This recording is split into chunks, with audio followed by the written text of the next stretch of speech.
Bienvenue. Ici André Pronovo pour le chapitre Fort-Saint-Jean.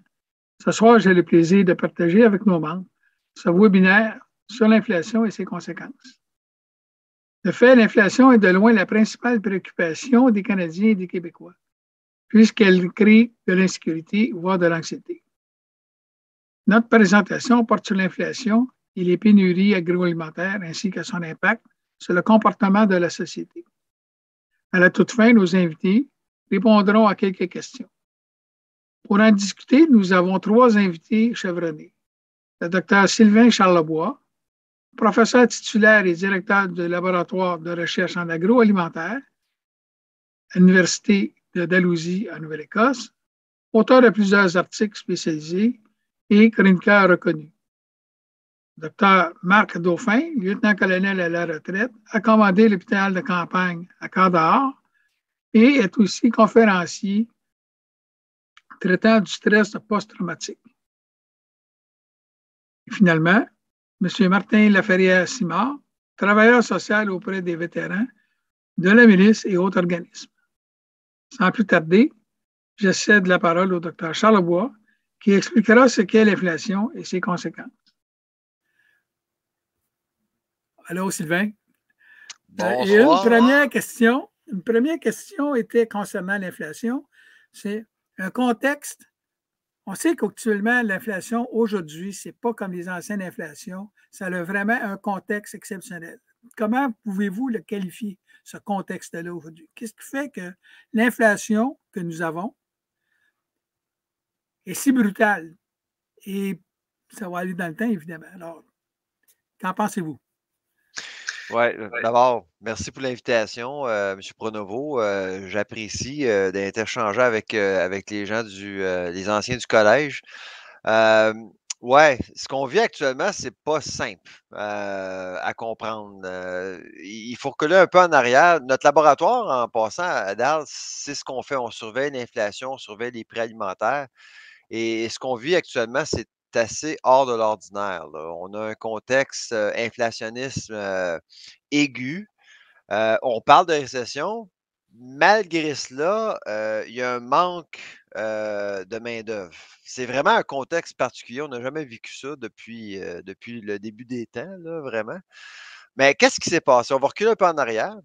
Pour ce qui est de l'alimentation particulièrement, il faut apprécier le fait que, bon, les changements climatiques vont toujours être une constante.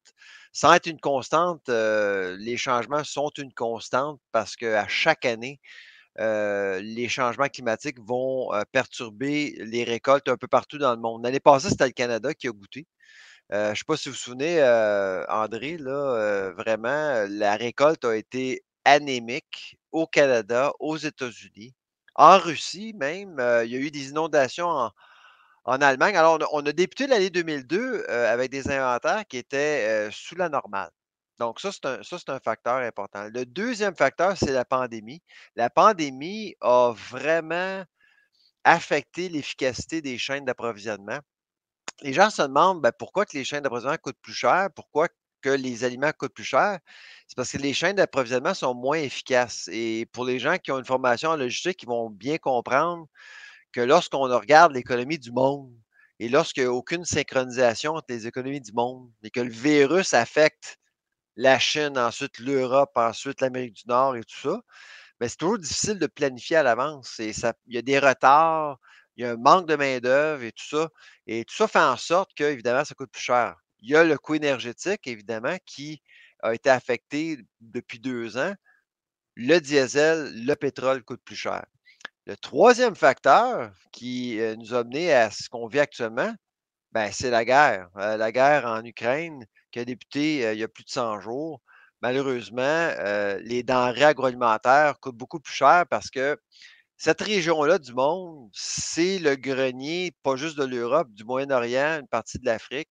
L'Ukraine seule nourrit 400 millions de personnes par année.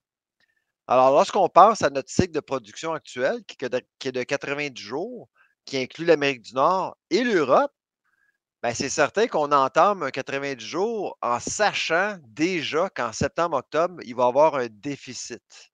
On ne va pas avoir suffisamment de nourriture. Donc, le monde est à peu près à 10 semaines là, actuellement là, de manquer de nourriture finalement. Donc, la situation n'est pas simple. Et le dernier élément, évidemment, qui se passe actuellement, qui fait encore une fois gonfler les prix, c'est ce que j'appelle le phénomène du protectionnisme national ou nationaliste. Ce sont des pays qui paniquent, qui décident de garder la nourriture pour eux. On l'a vu avec la Malaisie la semaine passée avec le poulet. Il y a 2 semaines avec l'Indonésie et le blé. Donc, plus qu'on garde la nourriture pour nous, moins que de commerce international, ben, plus que l'inflation va être un facteur partout dans le monde, incluant le Canada. Alors, on y goûte pas mal en raison de ça. Et c'est un contexte qu'on n'a vraiment jamais vécu auparavant. Là. D'accord. Donc, si je comprends bien, tous ces contextes-là, tous ces variables-là font en sorte que l'alimentation est difficile à avoir. Euh, plus, ce qu'on peut mettre par-dessus ça, en fait, c'est la question des coûts de production et de la disponibilité des produits fertilisants. Une grosse Ouais. partie des fertilisants qu'on avait, mais là, sont plus disponibles. Alors, donc, on est rendu avec des cultivateurs qui ont de la difficulté à avoir des fertilisants, puis des cultivateurs qui ont de la difficulté d'aller dans le champ parce que ça coûte trop cher. Puis on a aussi les mauvaises conditions environnementales qui fait que peut-être que cet été, ça va être encore pire. On ne sait pas. Mais une chose certaine, c'est que tout ce qui concerne l'alimentation qui vient des besoins en fertilisant ou encore en production avec les tracteurs et tous les équipements qui ont besoin de pétrole, ça, c'est déjà entamé. C'est très difficile. Tous les pays en arrachent. Ah oui. Ça, Ben, en on en fait, est là. l'ensemble des intrants coûte plus cher. Quiconque est dans le domaine de l'agroalimentaire va payer plus cher pour n'importe quoi actuellement. Là. Donc, et puis l'accès à toutes sortes de choses, et j'inclus l'emballage, les choses qu'on ne mange pas, là, les choses qu'on a besoin pour la nourriture, c'est très difficile. On s'en parlait avant le webinaire, là, le secteur d'automobile est lourdement frappé par le fait que les chaînes d'approvisionnement sont un problème. Là. Effectivement. Puis aussi, il ne faut pas oublier la pandémie. La pandémie, actuellement, il reste quand même que beaucoup de personnes qui sont affectées par le virus. Oui, on a libéré les gens, on leur a dit, bon, ben maintenant, on revient comme c'était avant. Il reste quand même qu'une une grande portion de la population qui actuellement ne vont pas travailler parce qu'ils sont atteints. Mm. Ils sont malades. Alors, si vous avez une entreprise de 100 personnes, à titre d'exemple, puis que vous avez déjà, je ne sais pas moi, 8 personnes qui ne sont pas rentrées parce qu'ils sont malades, bien, je peux vous dire que dès le départ, c'est très, très difficile pour la production parce que là, tu cours toujours après quelque chose. Puis en Ouais. plus de ça, le contexte de manque de main-d'œuvre, puis le fait que les gens peuvent changer facilement d'une job à l'autre, ça rend les choses complexes. D'où on le voit actuellement dans les restaurants. Les gens au restaurant, ils ferment parce qu'ils ne sont plus capables. Ils ne sont pas capables d'avoir la nourriture, ils ne sont pas capables d'avoir de la monde, ils ne sont pas capables de regarder. Ouais, vous avez tout à fait raison. Ce qui est particulier avec le domaine agroalimentaire, puis peut-être que les gens ne le savent pas, là, c'est que lorsqu'on perd beaucoup de monde en même temps, là, il y a des pertes alimentaires. Il En y a plus, des skids, là, de la cargaison tablette. qui demeure sur les quais trop longtemps, dans les camions trop longtemps. Et puis, il y a énormément de pertes parce qu'on a des biens périssables. Souvent, en agroalimentaire, ce sont des ingrédients périssables, alors on les perd. Et ça contribue encore une fois à l'inflation. Omicron, ça a été le pire variant en décembre, janvier. Là. On voyait des entreprises opérer avec 25 de moins de personnel, mais il y a eu énormément de pertes à l'époque. Ah, terrible. Et quand on regarde tout ça, on parle de tous les phénomènes, appelons-le quasiment naturels. C'est-à-dire, c'est un état de choses. La pandémie, c'est ça. Le pétrole, c'est un autre facteur.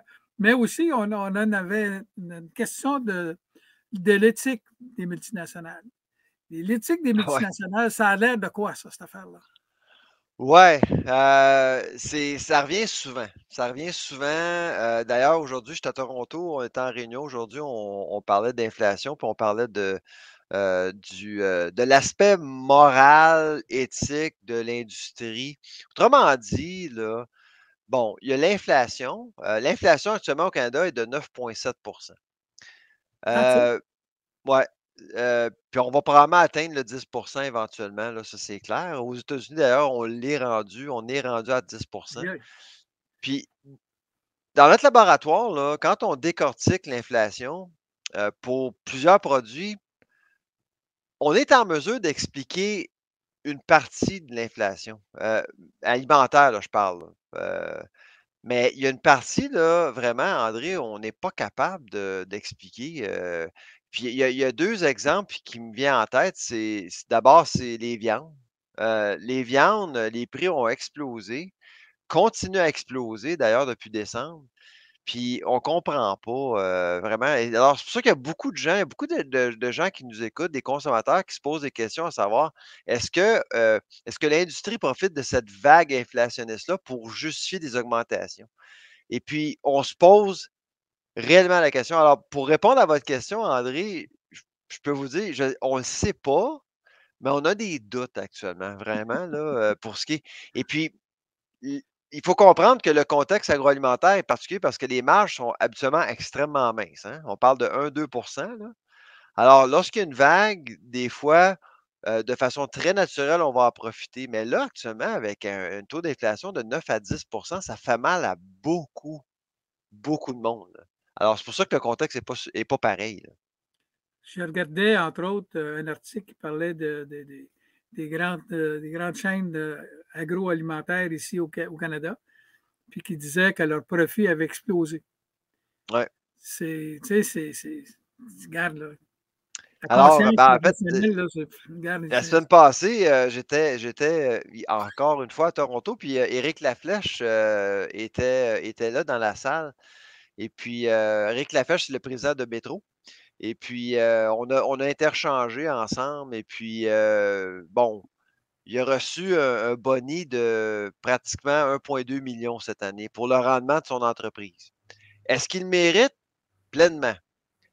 Mais ce que je lui ai dit, à Éric, je lui ai questionné sur le moment choisi pour verser 1,2 million quand il y a de plus en plus de gens qui commencent à avoir de la difficulté à rejoindre les 2 bouts.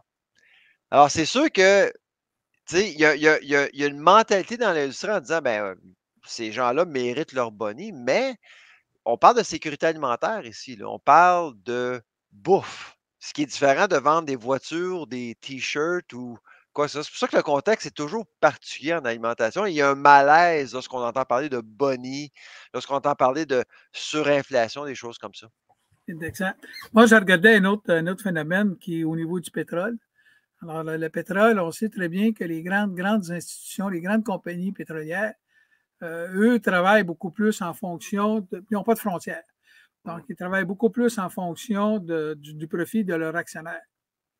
Alors, le prix du pétrole actuellement, à la hauteur qu'il est là, puis ça va continuer à augmenter. Ah ouais. C'est pas demain la veille. Alors, ça aussi, selon moi, ça a une incidence directe sur l'agroalimentaire. Pas de pétrole ou peu de pétrole ou trop cher, tu ne vas pas dans le champ. Production, elle devient très difficile. Le transport, un camion qui, tu faisais le plein, mettons, là, 2 mois, 3 mois, qui en coûtait, je ne sais pas moi, 600 $. La même moseuse de camion aujourd'hui va en coûter 1500 $ pour faire le même plein. Ouais. Ah Ça, il y a ouais. quelqu'un quelque part qui paye la note. Tu ne peux pas juste demander au camionneur de dire, regarde, là, on a un contrat avec toi, là, puis c'est comme ça que ça fonctionne. Non, non, à un moment donné, ça ne fonctionne plus. Il y a un niveau important de base qu'il faut régler, qui va se régler par la force des choses, Ouais. probablement. Le coût est violent, hein. Je pense qu'on s'entend là-dessus. Le coût est extrêmement violent. Les choses changent très rapidement. À chaque jour, on voit, là. Et c'est certain que les consommateurs ont beaucoup de difficultés, de s'adapter parce qu'il faut bien comprendre que c'est pas juste l'alimentation, il y a aussi l'immobilier. Les taux d'intérêt augmentent, les loyers augmentent. tout augmente, là. Donc, le consommateur est frappé de toutes sortes de façons. Et puis là, c'est pour ça qu'il y a du monde qui commence à étouffer tranquillement, pas vite, malheureusement, là. On le voit, nous, on travaille avec Banque alimentaire Canada à Ottawa, puis leur trafic, le trafic de gens qui visitent les banques alimentaires a augmenté de 22 depuis décembre. C'est C'est beaucoup, là. beaucoup, ça. Ouais. C'est beaucoup. Et la Ouais. pénurie alimentaire, comme on disait tantôt, l'inflation a un impact direct sur la pénurie alimentaire. Moi, je pensais, entre autres, en Ukraine, les silos qui sont remplis de blé ou de céréales, qui sont encore là, ils sont pleins. Ouais. Est-ce qu'on va perdre ces aliments-là, ces céréales-là? Ça va se perdre? Ben, c'est une bonne question. D'abord, on sait qu'il va y avoir un déficit, il va y avoir un manque de blé, d'orge. C'est la base de l'agroalimentaire. Donc, si on pense à nourrir les animaux, tout ça, on a besoin de ces grains-là là, pour faire vivre la planète. On va être en déficit. Est-ce qu'il va y avoir une famine? Oui. Est-ce qu'il va y avoir une crise alimentaire? Absolument. Combien de personnes vont être affectées? Nous, on estime en 220 et 250 millions de personnes supplémentaires par rapport à aujourd'hui. OK? Euh, L'Amérique du Nord, pour les gens qui se demandent, bon, est-ce que l'Amérique du Nord est à l'abri de tout ça? Jusqu'à un certain point, oui. Pourquoi? Parce qu'il y a une genre de bulle de sécurité alimentaire en Amérique du Nord. On produit beaucoup de nourriture, mais ce qui est plus important, c'est qu'on en transforme beaucoup ici en Amérique du Nord, surtout aux États-Unis. Alors, on n'est pas aussi affecté par ce qui se passe ailleurs, en Europe. Nous, on croit qu'il va y avoir une famine grave en Afrique, nord-est africain, Moyen-Orient, puis certaines parties de l'Europe. Pour l'Amérique du Nord, la vraie question, c'est l'abordabilité alimentaire. L'accès, il va y avoir des problèmes, là, c'est sûr. Là, je suis sûr que les gens qui vont à l'épicerie, on entend parler aux États-Unis, il y a des trous sur les tablettes, mais les magasins ne seront pas vides. Il y a certaines régions du monde où les magasins vont être carrément vides. Au Canada, ce qu'on s'attend, c'est qu'il va y avoir des trous ici et là, mais il ne va pas manquer de nourriture. Le problème, c'est l'inflation. Actuellement, André, je peux vous dire, je pense, nous, on croit que si on a utilisé l'analogie d'une partie de hockey, là, on est probablement à la fin de la première période pour ce qui est du cycle actuel d'inflation alimentaire. Donc, vraiment, là, ça va faire mal, là. Le pire s'en vient probablement, là. Peux-tu élaborer un peu sur ça? C'est, ça me surprend énormément, là. Il vient un moment donné que l'inflation était à un certain niveau, Ouais, mais où on va s'arrêter avec ça, cette histoire-là? Là? ben c'est ça, c'est que là, actuellement, on a un 9,7 mais c'est pas tout qui augmente. Chaque section du magasin va contribuer à l'inflation à son tour. Là, actuellement, ce qui monte, là, c'est le lait, OK? C'est les produits laitiers. Il y a les légumes aussi qui sont redevenus un problème. Mais les viandes, pas tant que ça, à part le bœuf. Le bœuf, c'est le gros problème, mais à part le bœuf, ça va quand même pas si mal. Les œufs, c'est stable. Mais ce qui arrive quand on a une crise alimentaire, c'est que le marché des grains va affecter différentes sections du magasin à différents moments sur 12 mois. OK. Vous comprenez? Donc, c'est pour ça, comme les viandes, là, on risque de voir un autre cycle l'été à l'automne aussi. Les produits laitiers, je ne sais pas si vous avez vu des nouvelles, les producteurs de lait redemandent une augmentation du prix du lait, ce qui va éventuellement frapper le consommateur encore une fois. On l'a vu en février, on va le revoir encore plus tard à l'automne. Alors, tout ça va arriver en même temps, probablement vers l'automne. C'est pour ça que le 10 le 12 là, peu importe là, où ce qu'on va arriver, ça va, ça On va, va ça va être là atterrir. pour un bon moment, là. Ouais. Entre autres, quand on regarde le prix du fourrage, la nourriture pour le bœuf. la nourriture pour les animaux. Ça, c'est en train de monter. La balle de foin que tu payais, je ne sais pas combien l'an passé, a probablement doublé puis triplé. Je m'avance un peu sur ça. Mais le fourrage et la disponibilité du fourrage. Alors, dépendamment des conditions atmosphériques, si tu prends un auto, si on prend un été très, très chaud, on a des problèmes de fourrage. Si on prend trop pluvieux, alors on a un autre problème. Il faut aller dans le champ, il faut produire dans le champ, ça coûte énormément cher. Transporter un gros tracteur avec tout son agrégat, ça coûte une fortune. Donc, le prix du fourrage va faire en sorte que probablement, quand on parlait de pénurie, mais aussi l'effet inflationniste, ben là, ça en est un autre qui s'ajoute. Il y a une autre chose qu'on n'a pas discuté, il y a des produits de base.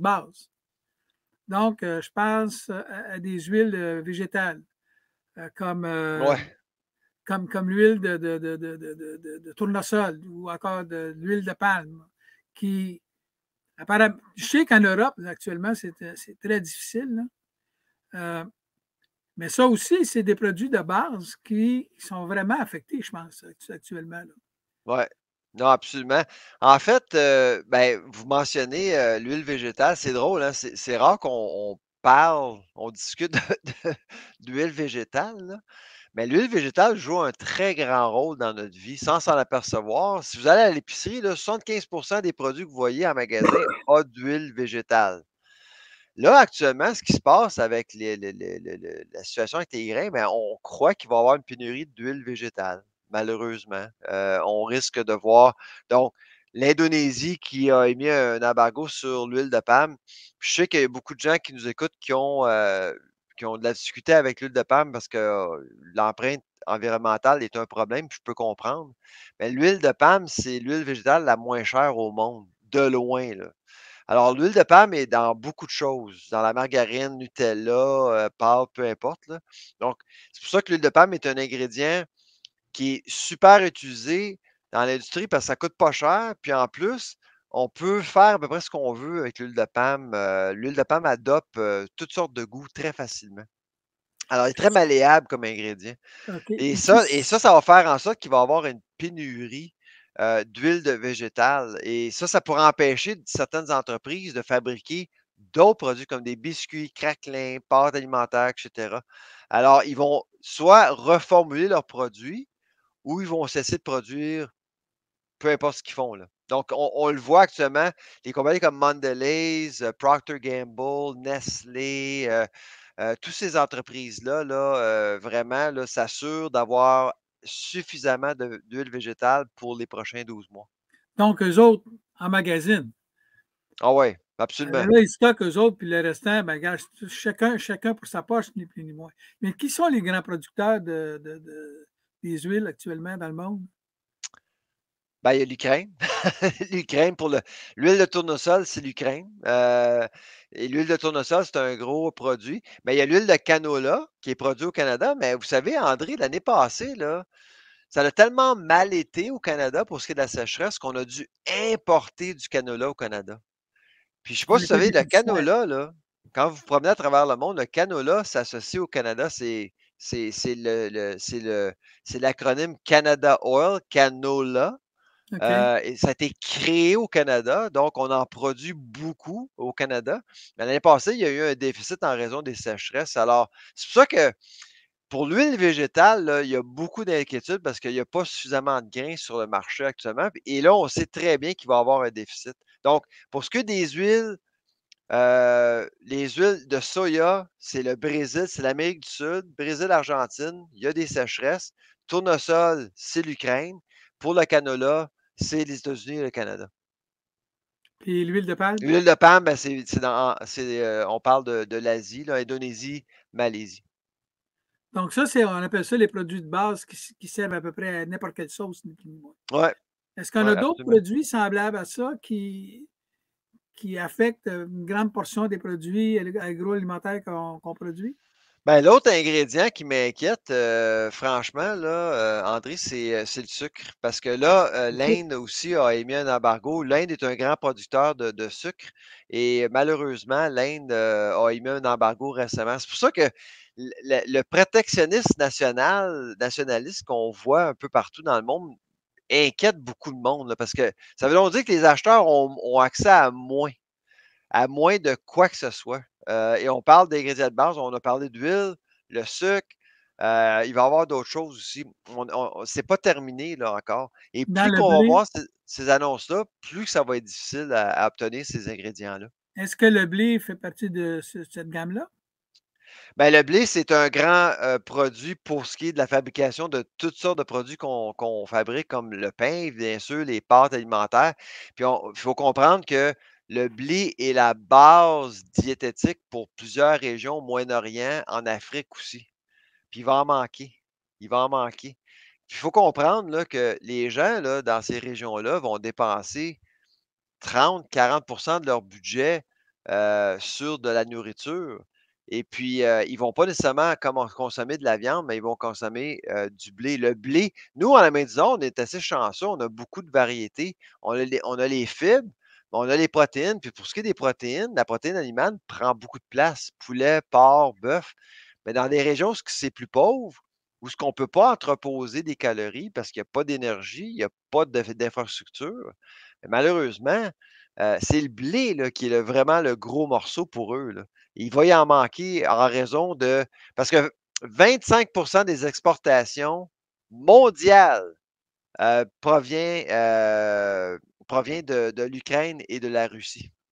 C'est pas d'accord. L'Ukraine va moins produire cette année et la Russie, ben, il y a des sanctions parce qu'il ne faut pas oublier les sanctions. Les sanctions vont affecter la sécurité alimentaire du monde aussi parce que la Russie a des réserves, la Russie produit beaucoup, mais elle ne peut pas vendre à personne.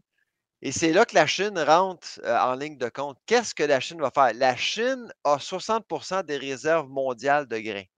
Qu'est-ce que la Chine va faire? Et personne ne le sait. Mais donc, à ce moment-là, on parle de géopolitique à ce moment-là. Oh, c'est, C'est c'est, carrément ça ce qui va se produire. C'est la géopolitique. T'as pas nécessaire d'avoir juste une guerre avec des bombes puis avec des carabines.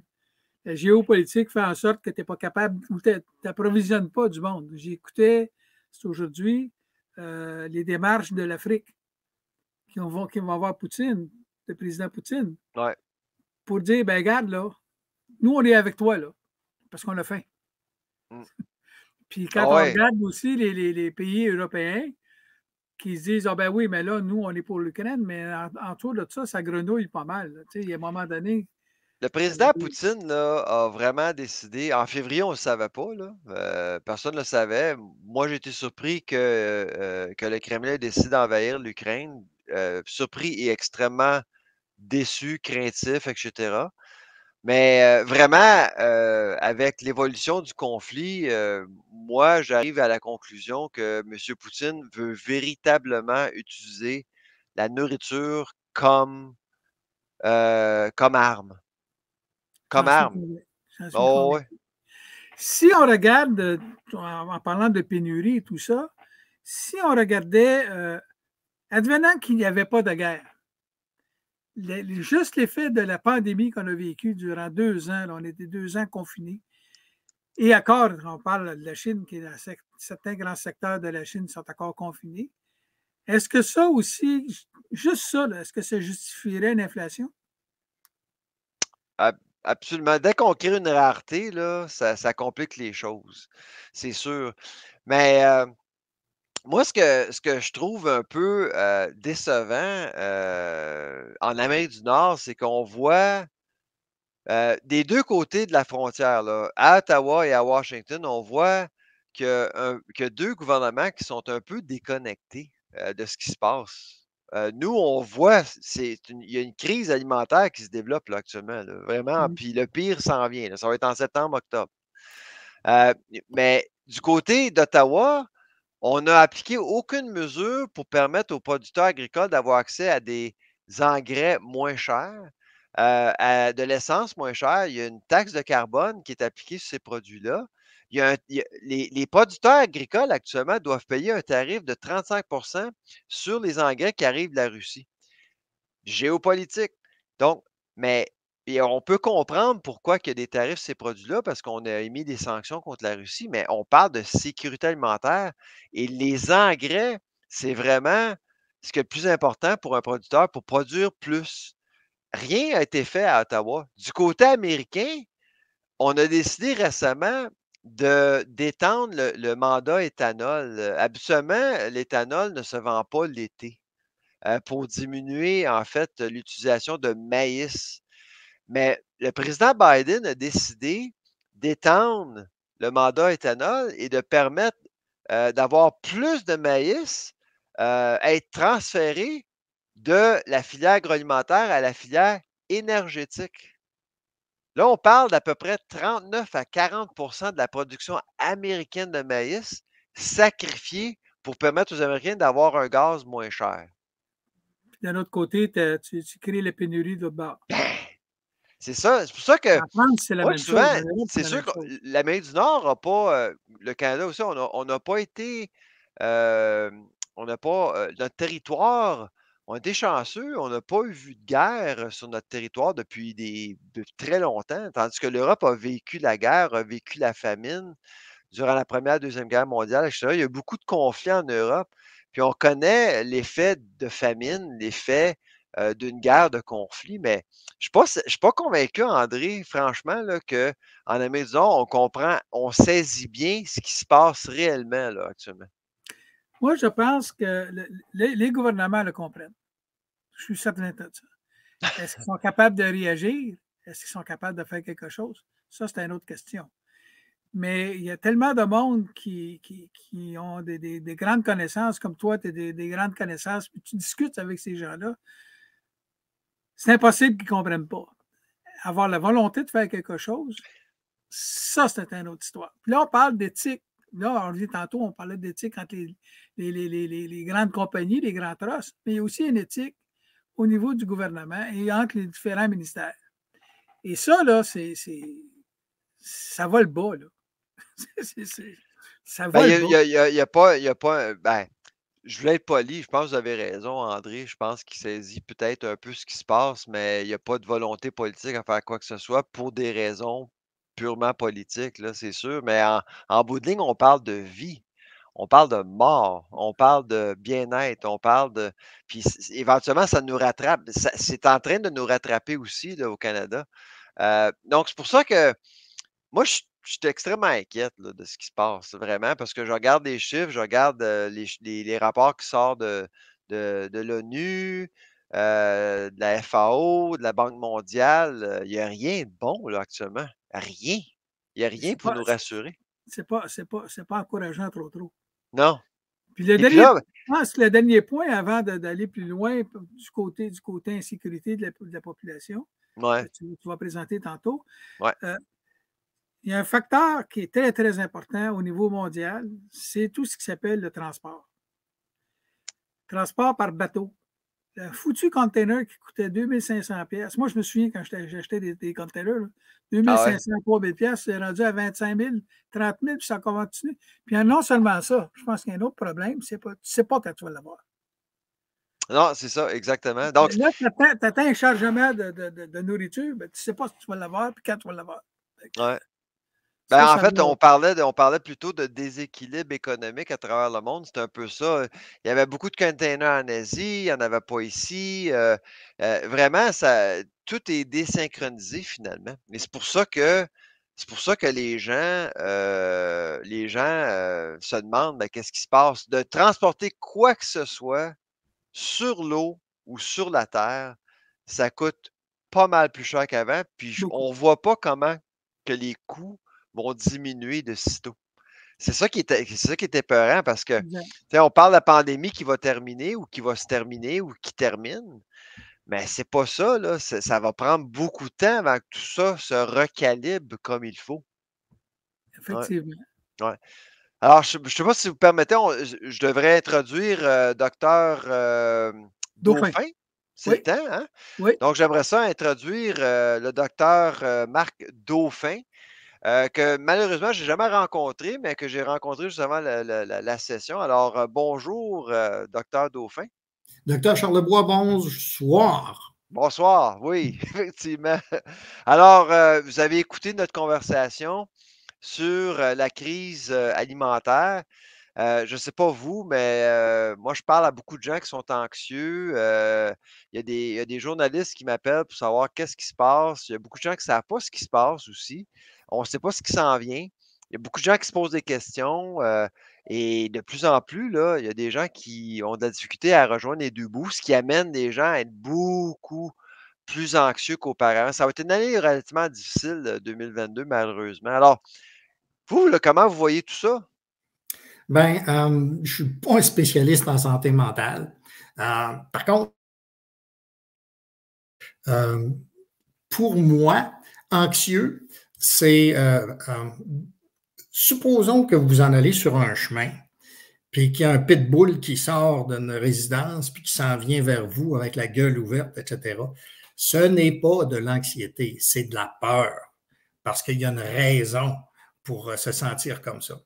Si vous êtes assis chez vous, dans votre salon, puis tout va bien, puis que vous vous sentez comme si un pitbull vous attaquait, ça, c'est de l'anxiété. Et ça, c'est pathologique, ça. Il faut essayer de se débarrasser de ça. Je pense que les gens qui arrivent de moins en moins à joindre les deux bouts, ils ne souffrent pas d'anxiété, ils souffrent de peur. Ça peut engendrer de l'anxiété, c'est-à-dire empêcher le sommeil, etc.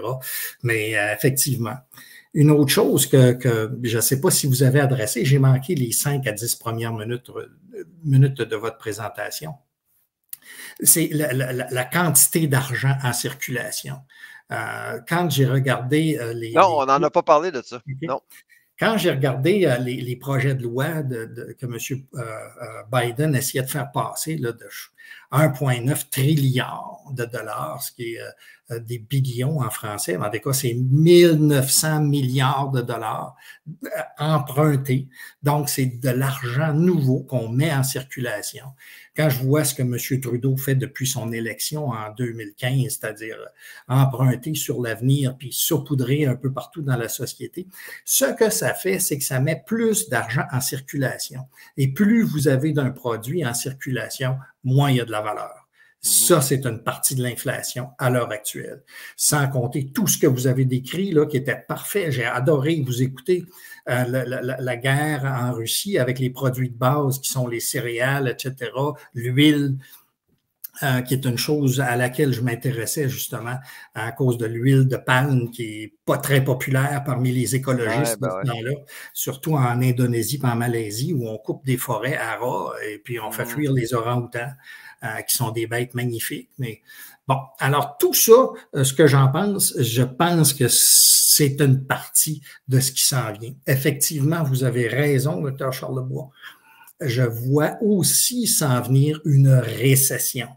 Parce que lorsque vous avez ce qu'on appelle une stagflation, ce qu'on a eu dans les années 70 à 80, là, une stagnation économique avec de l'inflation, je pense que ça va prendre un remède de cheval. Et à l'heure actuelle, les banques fédérales, là, autant l'américaine que la Banque du Canada, n'osent pas administrer le remède de cheval de peur de créer pire que ce qu'il y a présentement. Je pense que vous avez raison, l'année 2022 ne sera pas belle. Quand on s'est dit au début de l'année 2020, et mon Dieu, que ça va être l'enfer, effectivement, ce fut l'enfer. Là, 2021 est arrivé, on dit enfin, 2020 est passé. Ben, 2021 était pire que 2020. Puis là, 2022, ça s'avère pire que 2021 et 2020. C'est ça. Donc, le 2020-2021 ont été des années d'entraînement pour 2022, on dirait. Hein? Effectivement. Mais ce qui est vraiment particulier, puis pour ce qui est de. J'accepte bien votre commentaire sur la récession. Il y a des économistes qui croient que oui, on s'en va vers une récession. Il y a des économistes qui pensent que non. Parce que il y a le plein emploi, hein, ce qui est quand même particulier. Normalement, en récession, il y a vraiment un manque d'emploi, ce qui est contraire actuellement. Là. Alors, ça, mais c'est certain qu'on ne souhaite pas une récession, mais c'est sûr que il y a beaucoup de secteurs qui ralentissent, là, ça c'est clair, et de façon brutale. L'aspect que j'aimerais vous entendre, c'est l'aspect inconnu et invisible de l'économie, hein, parce que là, on entend toutes sortes de manchettes, des gens absorbent, les gens consomment l'information, Ça nourrit la peur, ça, j'imagine, hein? Ça nourrit la peur, ça nourrit l'incertitude. Et vous avez deux catégories de personnes. Moi, je fais partie de la deuxième. La deuxième catégorie, là, on a parlé des gens qui sont actifs, qui ont un travail, qui arrivent un revenu, qui n'arrivent pas à joindre les deux bouts, qui sont en train d'élever leur famille. Il ne faut pas oublier les gens, les personnes plus âgées aussi, qui ont épargné toute leur vie pour mettre un petit 5 000 dans leur REER de côté. Et là, ils ont 100 000 de côté. Et si vous avez une inflation à 10 ben leurs 100 000 il en vaut 90 000 demain matin. C'est beaucoup. Alors, vous allez avoir des problèmes de santé mentale. Effectivement, suite à ça, les gens qui avaient déjà des problèmes avant, puis là, vous rajoutez l'inflation, vous rajoutez l'insuffisance de revenus ou le trop cher des produits de consommation, ça peut les faire passer de l'autre côté de la clôture. Et déjà, on a un système de santé qui est épuisé par la COVID. On a un système de santé mentale qui n'a jamais été très, très fort au Québec. Au Québec, en santé mentale, quand j'ai arrêté, écoutez, ça fait 10 ans, plus que 10 ans que j'ai quitté pour les forces armées, ça prenait 2 ans et plus pour une consultation en psychiatrie non urgente. Alors, j'avais des patients qui étaient en dépression, qui avaient des maladies mentales que je n'arrivais pas à, parce que moi, je suis un urgentologue, un médecin de famille. Alors, je n'arrivais pas à circonscrire exactement c'était quoi, parce que je ne suis pas un psychiatre. Et là, je me disais, je manque quelque chose, puis je demande une consultation en psychiatrie. Et là, la compagnie d'assurance salaire, elle embarque sur le dos, puis elle dit, écoute, docteur Dauphin, là, on ne truste pas tes compétences pour prendre soin de ce patient-là. C'est pour ça que j'ai demandé une consultation en psychiatrie. Et je l'ai demandé il y a 1 an. Nous avons encore de 12 à 15 à 18 mois à attendre encore. Et est-ce que mon patient va s'empirer? Des séances de psychologie, c'est au privé que ça se fait. Il n'y a pas de psychologue, ou il y en a très, très peu qui sont payés par la carte d'assurance maladie. C'est 100 de la session, 10 sessions, vous venez de flamber 1 000 $. Alors, la santé mentale au Québec, c'est pas très fort. Si vous êtes dans les forces armées... Est-ce que la situation s'améliore un peu, docteur? Pas que j'ai vu. Pas que j'ai vu. On a promis des budgets supplémentaires. Mais qui vous allez embaucher? On manque de psychiatres. Les psychologues sont à l'heure actuelle à peu près saturés. Qui vous allez embaucher? Oui, non, c'est ça, effectivement. C'est un gros problème. Mais donc, les gens sont vraiment mal outillés, sont mal appuyés pour passer à travers ce qui se passe actuellement. Là. De façon générale, c'est ça votre conclusion, là. Puis il y a beaucoup d'éléments pour faire peur. L'inflation, combien elle va durer de temps, le remède à l'inflation, qui est l'augmentation brutale des taux d'intérêt, les augmentations de salaire qui ne suivent pas l'inflation présentement, parce que les gens ne sont jamais passés par là. Il y a juste les vieux comme moi qui se rappellent de ce que c'était dans les années 70. Alors, ensuite, la guerre en Ukraine peut provoquer effectivement des famines, mais du point de vue militaire, elle peut escalader. Oui, absolument. Alors, je pense que c'est le temps, docteur Dauphin, c'est le temps de peut-être présenter notre troisième intervenant, si vous voulez.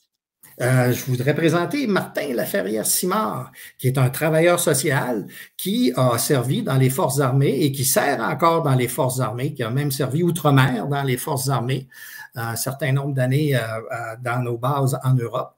Alors, bonsoir, Monsieur Laferrière-Simard. Parlez-moi donc des gens que vous voyez, vous, là en clinique. Là. Oui. Alors, effectivement, le temps d'attente est extrêmement long. Effectivement, par psychologue, il n'y a pas assez de psychiatres, mais en santé mentale, au Québec comme au Canada, le plus gros la charge revient aux travailleurs sociaux. C'est nous qui absorbons les coûts le plus qu'on peut, mais il manque également énormément de travailleurs sociaux dans nos systèmes de santé. Quand on parle de santé mentale en lien avec l'inflation, puis on en parlait aussi en lien avec la pandémie il n'y a pas longtemps, ce qui est important de voir, puis pour avoir une espèce de contexte d'analyse, c'est de regarder les déterminants sociaux de la santé. Parce que c'est de ça dont on parle. C'est ça qui vient le plus être affecté. Puis c'est ça qui, en trame de fond, d'un point de vue macro, vient générer plus au niveau individuel de problèmes de santé mentale.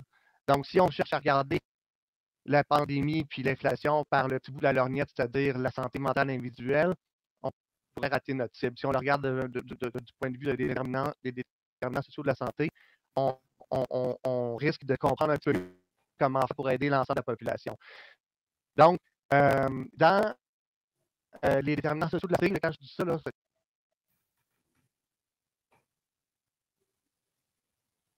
on parle de capacité à s'instruire, on parle de développement des jeunes enfants, on parle d'insécurité ou de sécurité alimentaire, de sécurité ou d'insécurité du logement. Ce genre de choses-là qui ont l'air tout à fait d'être des problèmes sociaux macro, mais qui ont un impact direct sur la santé mentale des individus que je vois et que les gens en santé mentale voient dans les bureaux. Donc, on sait que l'insécurité alimentaire, parce qu'on parle de 25% de la population juste à Montréal qui est en difficulté économique précaire, une situation économique précaire, et 17% des Montréalais qui sont en insécurité alimentaire. Ah. Et le logement? Et le logement, effectivement. Donc, on parle que 17% des Montréalais, je donne juste cet exemple-là parce que je disais là-dessus ce matin, après avoir payé leur loyer, ont énormément de misère à se vêtir, se déplacer et alimenter. Déjà, et là, on parle de pré-inflation. Donc, on sait que ça augmente. Alors, on sait que ça va avoir des impacts sur l'obésité au niveau de la santé, sur des maladies cardiovasculaires, de l'asthme, des obstructions chroniques au niveau des poumons, la mortalité prématurée. Ça, on le sait du côté de la santé physique. Mais il y a aussi des effets importants à moyen puis à long terme. Puis je pense que les gens en général en ont entendu parler dans les médias lors des problèmes avec la pandémie, dont on n'est pas sorti malheureusement. Je donne juste un exemple ici. Les enfants, le développement des enfants. Ben, c'est sûr que si on a des adultes en situation économique précaire, ben, ça se peut qu'on ait une augmentation des logements insalubres. Ça se peut qu'on ait une augmentation des problèmes de maladies physiques, qu'on ait une difficulté à concilier travail-famille un petit peu plus. Si on est de misère à joindre les deux bouts, il faut qu'on travaille plus, on est moins présent à la maison, on a moins de temps pour faire ou pour servir l'instruction. Donc, ce qu'on voit dans des situations de précarité économique, et là, c'est ce qu'on va voir encore plus, parce que à la pandémie s'ajoute l'inflation. Dans mon cas, puis je vais vous dire pourquoi plus tard, c'est un effet cumulatif clair. Ben, il y a une plus grosse prévalence de violence familiale. Donc, oui, ça vient perturber l'ensemble de la famille, mais les enfants, entre 0 et 6 ans, François Zolto nous le disait dans les années 70, entre 0 et 6 ans, le cerveau va se former, et s'il y a de la violence familiale, de la négligence, ben de la maltraitance ou des abus sexuels, l'impact n'est pas juste à court terme, l'impact est sur la durée de vie de la personne. Il y a effectivement des effets chroniques qui se font sentir. Donc, les contre-coups de ça vont se faire sentir sur le long terme. Et combien de personnes qu'on a vues, qu'on passe en entrevue à l'âge adulte et qui s'aperçoivent que leur jeunesse, des événements qu'ils ont peut-être réprimés, comment ça a affecté leur développement. Et que dire, Martin, je me permets de vous appeler par votre prénom, que dire de ces 2 années passées par les enfants sans contact social à l'école? Exact. En fait, la pandémie nous place dans une position extrêmement fragile pour faire face à l'inflation parce que pour les enfants, pour les personnes âgées, pour les célibataires, les personnes qui sont plutôt seules socialement, ça a été extrêmement dur la pandémie parce que, on le sait, le lien d'attachement qui est social a aussi un lien avec l'attachement qui est psychologique. Et dans notre façon de nous relier aux autres, lorsqu'on était jeune, entre 0 et 6 ans, on a développé un style d'attachement. Et ce style-là, on le reproduit toute notre vie. Donc, si en plus d'avoir un style d'attachement qui, par exemple, serait insécure. On est insécure dans notre attachement à l'autre. En plus, on ajoute la pandémie. Oh, là, on a de la misère au niveau de notre personnalité à composer avec des défis supplémentaires. Puis en plus, là, on va ajouter de l'inflation qui va ajouter un stress additionnel. Donc, effectivement, on n'est pas en position idéale pour faire face à ça. Mais contrairement à vous, ou bien disons, pour ajouter un petit peu à ce que vous disiez, Dr Dauphin, moi, je suis relativement positif face à ça, malgré tout, comme travailleur social, puisque dans les sociétés occidentales, on a vu dans le passé des grandes crises économiques où les gens ont beaucoup souffert, c'est vrai, mais où il y a des nouvelles solidarités qui ont été développées. Puis vraiment, la clé, puis là, ceux qui nous écoutent peuvent en être témoins, la clé, c'est la solidarité sociale, la mobilisation des ressources individuelles et collectives. Donc, je pense qu'on va être forcé de le faire, mais il va y avoir une transition. Cette transition-là qui va être difficile, mais ça pourrait donner lieu à plus de solidarité, plus de soutien social collectif. Ah, j'adore votre message. Je me cherchais un commentaire ou une question à vous poser en voulant dire wow, la tempête du siècle qui s'en vient. On est déjà dans un orage et puis là, on va avoir une tempête par-dessus. Effectivement. L'augmentation de la solidarité sociale, c'est quelque chose qui va être à développer de plus en plus. Je suis 100% d'accord avec vous, Martin. Mm-hmm. Est-ce qu'il y a présentement, chez nos proches, chez les gens qui sont autour de nous, qu'on voit tous les jours, est-ce qu'il y a des signes et des symptômes particuliers à rechercher pour éviter que la situation empire? Oui. Oui. Ben, je dirais que si on parle de santé mentale, on parlerait de symptômes. Puis si on est, nous, un observateur un peu de notre environnement social, effectivement, on cherche des indicateurs. Hein? Qu'est-ce qui indique qu'une personne va bien ou pas bien? Ben, le sens commun va nous dire que la personne, elle n'agit pas de la même façon. Ben, le sens commun est bon. On cherche des changements de comportement.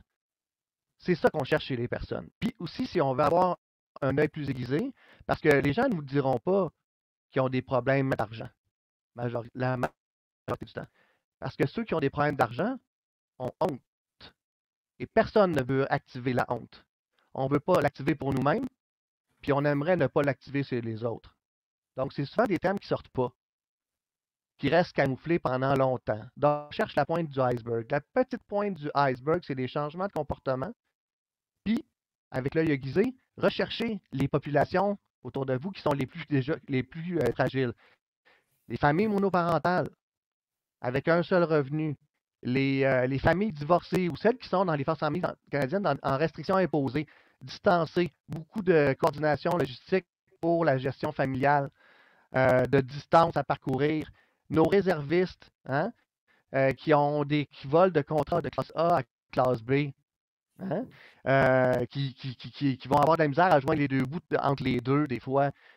Puis les familles qui ont déjà des problèmes psychosociaux, des abus de drogue, d'alcool, des jeux de hasard. Donc, cette population-là, elle est déjà fragilisée. Et ce qu'on a vu dans la pandémie, puis je vous le dis parce que c'est identique selon moi, l'hypothèse que je fais, c'est que c'est identique pour l'inflation, c'est qu'au départ, on ne voit rien. Bizarrement, santé mentale, on voit presque rien. Puis tout le monde nous dit, on entend les médias, ça panique. Tout le monde nous dit, mais voyons, qu'est-ce qui se passe en santé mentale? Est-ce que c'est gros? Est-ce que c'est gros? Puis nous, en santé mentale, on dit, ben oui, on voit un peu les effets. Mais ce qu'on voit au départ, c'est sur les clients qu'on avait déjà ou qui avaient récemment quitté nos services, ils vont avoir tendance à revenir. Puis, avec ce cumul de stress-là, ils vont revenir et là, on va reprendre sur des problèmes qui ont déjà eu de la difficulté à gérer, en plus de la pandémie. Et là, je pense que ça va être la même chose pour l'inflation. Les gens qui ont quitté et qui vont revenir pour des raisons de problèmes anxieux, de problèmes dépressifs et autres. Ça va être aussi des problèmes de consommation, etc. Okay?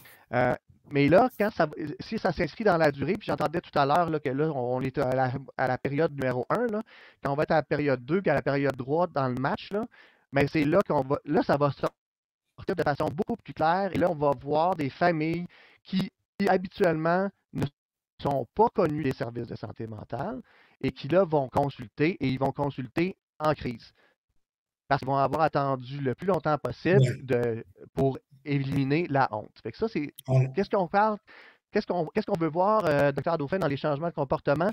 Plus irritable, plus anxieux, plus dépressif, plus de retrait social, hein, plus de consommation. C'est ce genre de choses-là. Plus de difficultés de couple, plus de difficultés dans la gestion parentale, dans la gestion dans la façon dont on éduque les enfants. C'est ce genre d'indicateurs-là que vous devez aller voir dans vos environnements pour mieux identifier. Excellente réponse, Martin. Je vous remercie. Je vous demanderais une précision. Je sais que je ne suis pas très ferré au point de vue clinique là, en santé mentale. Les urgentologues, on est là pour mettre des lignes, puis réparer des ci, puis des ça. Est-ce que vous avez entendu mon intervention tout à l'heure sur la peur et l'anxiété? Oui. Est-ce que vous pourriez commenter, s'il vous plaît, éclaircir, peut-être développer ce que j'ai dit, parce que je suis tellement primitif là, dans mes connaissances que j'aimerais ça qu'un spécialiste là-dedans.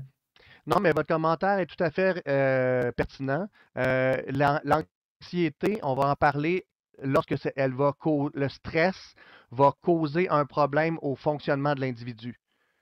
Donc, effectivement, on voit un lion, il veut nous attaquer, j'ai peur, réaction fondamentale dans le cerveau, court, ou attaque, ou fait le mort.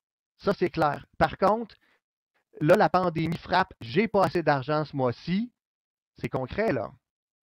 Est-ce que je meurs? Est-ce que je suis en situation critique de décès? La majorité des gens vont dire, ben oui. C'est sûr que là, je suis en situation très difficile, très dangereuse. Ils ont en partie raison et en partie pas raison. Donc, il y a des ressources, il n'y en a pas plein, il y en manque, mais il y en a, il y a de la solidarité sociale. Par contre, une chose que je voudrais dire, c'est que quand on parle d'essayer de gérer son anxiété, on parle de deux choses. Est-ce que ce qui me menace est réel? Est-ce que c'est factuel? On peut dire oui, c'est assez factuel. Donc, dans ce cas-là, c'est une peur parce que c'est un fait que je n'arrive pas à la fin du mois et que je ne peux pas nourrir mes enfants. Est-ce que le fait d'augmenter ma préoccupation concernant cette difficulté-là me permet de régler le problème? Et est-ce que c'est utile que je panique maintenant? C'est cette deuxième question-là qui est la bonne, là où on va dire, OK, je vais tenter par tous les moyens possibles, si mon esprit le permet, de maîtriser l'anxiété, parce que ce n'est pas utile de générer une réponse de stress trop élevée, parce que mon efficacité diminue au lieu d'augmenter. Donc, la peur, OK, qu'est-ce qu'on fait? Panique va nous amener plus trop dans le déclin, dans la dépression, dans les troubles paniques, etc. Donc, c'est pas là qu'on veut aller. Donc, différencier anxiété et peur, c'est là que ça va se jouer. Et comment survivre, comment poser les gestes qui vont nous aider à survivre. Des ressources gouvernementales, est-ce qu'il y en a énormément? Il y a des ressources gouvernementales, puis il y a des organismes à but non lucratif autour de nous. Quand on a un bon revenu, on ne s'en rend pas compte. Quand on commence à avoir plus de misère avec notre revenu, c'est là qu'on apparaisse là, un petit peu plus quand on est capable de faire de la recherche, parce que justement, on n'est pas dans un état de panique, qu'apparaissent certaines ressources. Au Québec, je dis ça parce que là, on est en français, puis que ça s'adresse à plusieurs francophones. Il y a l'équivalent au Canada. Il y a le groupe de l'ACEF, l'Association coopérative pour l'économie familiale. Il y en a dans chaque région du Québec. Ça, c'est un organisme non gouvernemental qui est financé par l'État en partie. Ils sont excellents pour la gestion du budget, la structuration, l'aide pour structurer son épicerie, tous les trucs d'économie familiale là, que nos mères, nos grands-mères, puis là, maintenant, nos pères et nos collègues ont eu quand ils étaient plus jeunes, ben c'est là qu'on les retrouve avec certains spécialistes autour de ça. Donc ça, c'est des gens qui peuvent vous aider. Les banques alimentaires du Québec, 600 000 personnes chaque mois qui sont nourries, sont en alimentation, on l'a dit tantôt. Il y a des sites pour ça, vous pouvez trouver les plus locaux dans la communauté militaire. La financière, c'est CIP. Anciens combattants Canada a aussi des programmes, des services financiers pour des suppléments de revenus lorsque nécessaire. C'est pas une manne, mais c'est déjà ça. Et il y a d'autres choses aussi. Il y a les logements militaires qu'il ne faut pas oublier. Il y a aussi la Société d'habitation du Québec, la Société canadienne d'habitation et de logement qui offre des aides pour combler le manque à gagner au niveau du loyer. Bon, puis je pourrais continuer. Puis si ça vous intéresse, je pourrais vous en fournir plus. Il y en a d'autres, mais il existe des choses. Il ne faut pas paniquer, il faut s'organiser. Puis quand on n'est pas capable de le faire, il faut aller chercher de l'aide. Martin, je pense que cette intervention-là est excellente. Il ne faut pas paniquer, il faut aller chercher de l'aide. Et sur ce, je vous remercie pour toutes vos réponses, qui en tout cas, moi, m'ont éclairé, là. Et est-ce que maintenant, il y aurait des questions à poser aux gens qui sont sur le panel? Donc, je reviens à la table. La première question qu'on avait, c'est croyez-vous que l'inflation ira en augmentant? Est-il possible qu'on voit une récession et quels seront les effets sur la population? En fait, on en a déjà discuté, Sylvain. Oui. Oui, en fait, mais je pense que ça vaut la peine de revenir là-dessus et de concentrer, si on veut. Là. Ben, en fait, c'est l'aspect récession. Il n'y a pas de consensus. Moi, en tout cas, j'espère que ce ne sera pas le cas, là, mais je pense que docteur Dauphin croit que oui. Alors, c'est vraiment difficile à prévoir. Là. Mais c'est sûr que pour ce qui est de l'inflation alimentaire va demeurer un problème pour un bon bout. Là. Et aussi, la question énergétique est là pour rester, tant qu'il y aurait des conflits, ça va rester, ça marque le fond, ça. Comme on disait tantôt, il y a la base, et cette base-là, elle est là. Puis c'est pas demain que ça va jouer. Puis même si demain, on disait on est capable de régler, avant de reprendre le cycle, de reprendre la vitesse de croisière, ça prend des mois. Ouais. On a causé une brèche, puis ça va être long à colmater, ça, cette affaire-là, avant que tout le système mondial se replace. Oui, non, absolument. Non, c'est pas simple à cerner comme scénario, mais effectivement, c'est.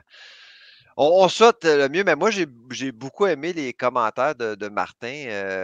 Il y a tellement de programmes qui existent, là, vraiment, là, pour supporter les gens. Là. Donc, avec un peu d'optimisme, je pense qu'on peut passer à travers, effectivement.